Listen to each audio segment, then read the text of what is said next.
everyone fine. SSLC ಪರೀಕ್ಷೆಯಲ್ಲಿ pass ಆಗಲಿಲ್ಲ ಅನ್ನೋ ಕಾರಣಕ್ಕೆ ಬಾಲಕನೊಬ್ಬ ದೇವಿಯ ವಿಗ್ರಹವನ್ನು ವಿರೂಪಗೊಳಿಸಿದ್ದಾನೆ. ಜೀವನ್ ಭೀಮಾನಗರ ಠಾಣಾ ವ್ಯಾಪ್ತಿಯ ದೇವಿ ವಿಗ್ರಹ ವಿರೂಪ ಆದಂತಹ ಕೇಸ್ಗೆ ಸಂಬಂಧಪಟ್ಟಂತೆ ಪ್ರಕರಣದ ಮಾಹಿತಿಯನ್ನ ಕೇಳಿ ಜೀವನ್ ಭೀಮಾನಗರದ ಪೊಲೀಸರು ಒಂದು ಕ್ಷಣ ದಂಗಾಗಿ ಹೋಗಿದ್ದಾರೆ. ಯಾಕಂದ್ರೆ ಇದು ಕೋಮು ಗಲಭೆಯನ್ನ ಕದಡುವಂತಹ ಒಂದು ಪ್ರಕರಣ ಆಗಿತ್ತು. ಆದರೆ ಈ ಒಂದು ಪ್ರಕರಣಕ್ಕೆ ಸಂಬಂಧಪಟ್ಟಂತೆ ನಿಜವಾದ ಮಾಹಿತಿ ತಿಳಿತಾ ಇದ್ದಂತೆ ಪೊಲೀಸರು ಒಂದು ಕ್ಷಣ ದಂಗಾಗಿ ಹೋಗಿದ್ದಾರೆ. ಯಾಕಂದ್ರೆ ಒಬ್ಬ ಬಾಲಕ ಪರೀಕ್ಷೆಯಲ್ಲಿ ಫೇಲ್ ಆಗಿದ್ದಕ್ಕೆ ದೇವರ ಮೇಲೆ ಸೇಡು ತೀರಿಸಿಕೊಳ್ಳೋದಕ್ಕೆ ಅಂತ ಈ ಮೂರ್ತಿಯನ್ನ ವಿರೂಪಗೊಳಿಸಿದ್ದ, ಒಡೆದು ಹಾಕಿದ್ದ. ಎಸ್ಎಸ್ಎಲ್ಸಿ ಪರೀಕ್ಷೆಯಲ್ಲಿ ಫೇಲ್ ಆಗಿದ್ದಕ್ಕೆ ಸಿಟ್ಟಿಗೆದ್ದು ಬಾಲಕನೊಬ್ಬ ವಿಗ್ರಹವನ್ನ ವಿರೂಪಗೊಳಿಸಿದ್ದಾನೆ. ಎಸ್ಎಸ್ಎಲ್ಸಿ ಪರೀಕ್ಷೆಯಲ್ಲಿ 3 ಬಾರಿ ಬಾಲಕನೊಬ್ಬ ಫೇಲ್ ಆಗಿದ್ದ. ಇನ್ನು ಬಾಲಕ ಅಪಾರ ದೈವ ಭಕ್ತನಾಗಿದ್ದ. ದೇವರ ಮೇಲೆ ಸಹಜವಾಗಿ ನಂಬಿಕೆ ಕೂಡ ಇರುತ್ತೆ. ಅಪಾರ ನಂಬಿಕೆಯನ್ನು ಇರಿಸಿದ್ದ. ಆದರೆ ಒಂದೇ ಒಂದು ದಿನ ಸರಿಯಾಗಿ ಓದಲೇ ಇಲ್ಲ. ದೇವರ ಕೈ ಹಿಡಿತಾನೆ ಅಂತ ಭುವನೇಶ್ವರಿ ದೇವಿಯನ್ನ ನಿರಂತರವಾಗಿ ನಂಬ್ತಾ ಹೋದ. ಇನ್ನು ದೇವರು ನೇರವಾಗಿ ಯಾವತ್ತೂ ಕೂಡ ನಮ್ಮನ್ನು ಉಳಿಸೋದಕ್ಕೆ ಬರಲ್ಲ, ಎಲ್ರಿಗೂ ಗೊತ್ತಿರುವಂತಹ ವಿಚಾರ. ಆದರೆ ಬಾಲಕ ಸಂಪೂರ್ಣನಾಗಿ ದೇವರ ಮೇಲೆ ನಂಬಿಕೆ ಇಟ್ಟು, ಇಲ್ಲಪ್ಪ ತಾಯಿ ಭುವನೇಶ್ವರಿನೇ ಕಾಪಾಡ್ತಾಳೆ ಅಂತ ದೇವಿಯನ್ನ ನಂಬಿ ಅದಾದ ನಂತರ ಪರೀಕ್ಷೆಯಲ್ಲಿ 3 ಬಾರಿ ಫೇಲ್ ಆಗಿ ಹೋದ. ಇನ್ನು ಫೇಲ್ ಆದ ಬಳಿಕ ಬಾಲಕನಿಗೆ ಸಿಕ್ಕಾಪಟ್ಟೆ ಸಿಟ್ಟು ಬಂದಿತ್ತು ಭುವನೇಶ್ವರಿ ದೇವಿ ಮೇಲೆ. ಇದೇ ಕಾರಣಕ್ಕೆ ದೃಶ್ಯಾವಳಿಯಲ್ಲಿ ನೋಡ್ತಾ ಇದ್ರಿ, ಕೈಯಲ್ಲಿ ಕಲ್ಲು ಹಿಡಿದು ಭುವನೇಶ್ವರಿ ದೇವಿಯ ಪ್ರತಿಮೆಯನ್ನು ವಿರೂಪಗೊಳಿಸಿದ್ದಾನೆ, ಒಡೆದು ಹಾಕಿದ್ದಾನೆ. ಎಸ್ಎಸ್ಎಲ್ಸಿಯಲ್ಲಿ 3 ಬಾರಿ ಫೇಲ್ ಆಗಿದ್ದಂತಹ ಬಾಲಕನಿಗೆ ದೇವಿಯ ಮೇಲೆ ಸಿಕ್ಕಾಪಟ್ಟೆ ಸಿಟ್ಟು ಬಂದಿತ್ತು.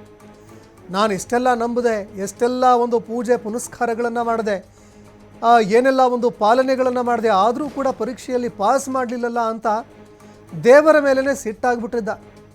ಇದೇ ಕಾರಣಕ್ಕಾಗಿ ದೇವಿಯ ವಿಗ್ರಹವನ್ನು ವಿರೂಪಗೊಳಿಸೋದಕ್ಕೆ ಅಂತ ಮುಂದಾದ. ತಿಪ್ಪಸಂದ್ರದ ನಿವಾಸಿಯೇ ಆಗಿರುವಂತಹ ಅಪ್ರಾಪ್ತ ಬಾಲಕ ಈ ಒಂದು ಆ ಪ್ರತಿಮೆಯನ್ನು ವಿರೂಪಗೊಳಿಸಿದ್ದ, ಒಡೆದು ಹಾಕಿದ್ದ. ಇನ್ನು ಈ ಪ್ರತಿಮೆ ಒಡೆದು ಹಾಕಿರುವಂಥದ್ದನ್ನು, ವಿರೂಪಗೊಳಿಸಿರೋದನ್ನು ನೋಡಿದಂತಹ ಸಾರ್ವಜನಿಕರು ಇದು ಧಾರ್ಮಿಕ ಭಾವನೆಯನ್ನು ಕೆರಳಿಸುವ ರೀತಿಯಲ್ಲೂ ಕೂಡ ಇತ್ತು, ಕೋಮು ಗಲಭೆಗೆ ಪ್ರಚೋದನೆ ಕೊಡುವ ರೀತಿಯಲ್ಲೂ ಕೂಡ ಇತ್ತು. ಆದರೆ ಯಾವಾಗ CCTV ಫೂಟೇಜನ್ನು ತೆಗೆದು ನೋಡಿದ್ರು, ತಮ್ಮದೇ ತಿಪ್ಪಸಂದ್ರದ ನಿವಾಸಿಯಾಗಿರುವಂತಹ ಅಪ್ರಾಪ್ತ ಬಾಲಕನೊಬ್ಬ ದೇವರ ಮೇಲೆ ಸಿಟ್ಟುಗೊಂಡು ಈ ಪ್ರತಿಮೆಯನ್ನು ವಿರೂಪಗೊಳಿಸಿದ್ದ. ಅದಾದ ಬಳಿಕ ಪೊಲೀಸರು ಬಾಲಕನನ್ನು ವಶಕ್ಕೆ ಪಡೆದುಕೊಂಡು ವಿಚಾರಣೆ ಕೂಡ ಮಾಡ್ತಾ ಇದ್ದಾರೆ. ಯಾವ ಕಾರಣಕ್ಕಾಗಿ ಆ ಪ್ರತಿಮೆಯನ್ನು ವಿರೂಪಗೊಳಿಸಿದ ಅನ್ನುವಂತಹ ಒಂದು ವಿಚಾರಕ್ಕೆ ಸಂಬಂಧಪಟ್ಟಂತೆ ಆತನಿಂದ ಮಾಹಿತಿಗಳನ್ನು ಕಲೆ ಹಾಕ್ತಾ ಇದ್ದಾರೆ. ಈ ಬಗ್ಗೆ ಮತ್ತಷ್ಟು ಮಾಹಿತಿ ಕೊಡ್ತಾರೆ ಪ್ರತಿನಿಧಿ ಸಂತೋಷ್ ಪಟೇಲ್, ಫೋನ್ ಸಂಪರ್ಕದಲ್ಲಿ ಜಾಯ್ನ್ ಆಗಿದ್ದಾರೆ.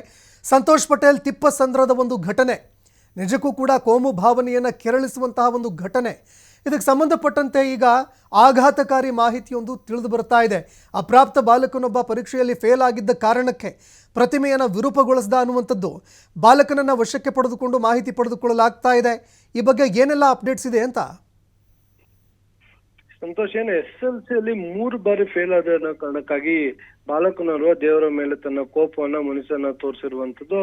ಸೊ ಅದು ತಡವಾಗಿ ಪ್ರಕರಣ ಬೆಳಕಿಗೆ ಬಂದಿರುವಂತದ್ದು. ಏನು ಭುವನೇಶ್ವರಿ ನಗರ ತಿಪ್ಪಸಂದ್ರ ಏನ್ ಬರುತ್ತೆ, ಅಲ್ಲಿರುವಂತ ಭುವನೇಶ್ವರಿ ದೇವಿಯ ವಿಗ್ರಹವನ್ನ ಈತ ಒಂದು ವಿರೂಪಗೊಳಿಸಿರುವಂತದ್ದು, ವಿಘ್ನಗೊಳಿಸಿರುವಂತದ್ದು.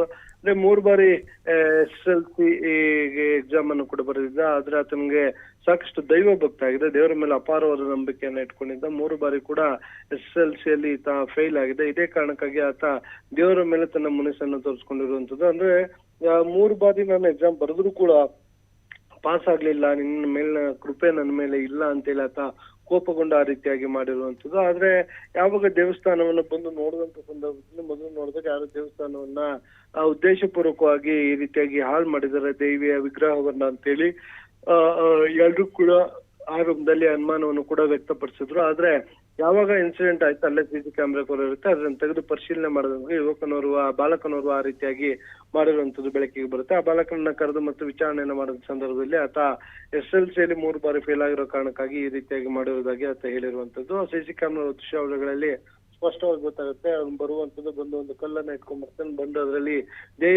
ದೇವಿಯ ವಿಗ್ರಹಕ್ಕೆ ಆತ ಹೊಡೆಯುವಂತದ್ದು, ವಿಘ್ನ ಮಾಡುವಂತದ್ದು. ಇದೇ ಪೊಲೀಸರ ಬಗ್ಗೆ ಮಾಹಿತಿಯನ್ನು ಕಲೆ ಹಾಕಿದ್ದು ವಿಚಾರಣೆಯನ್ನು ಮುಂದುವರಿಸಿರುವಂತದ್ದು. ಸಂತೋಷ್.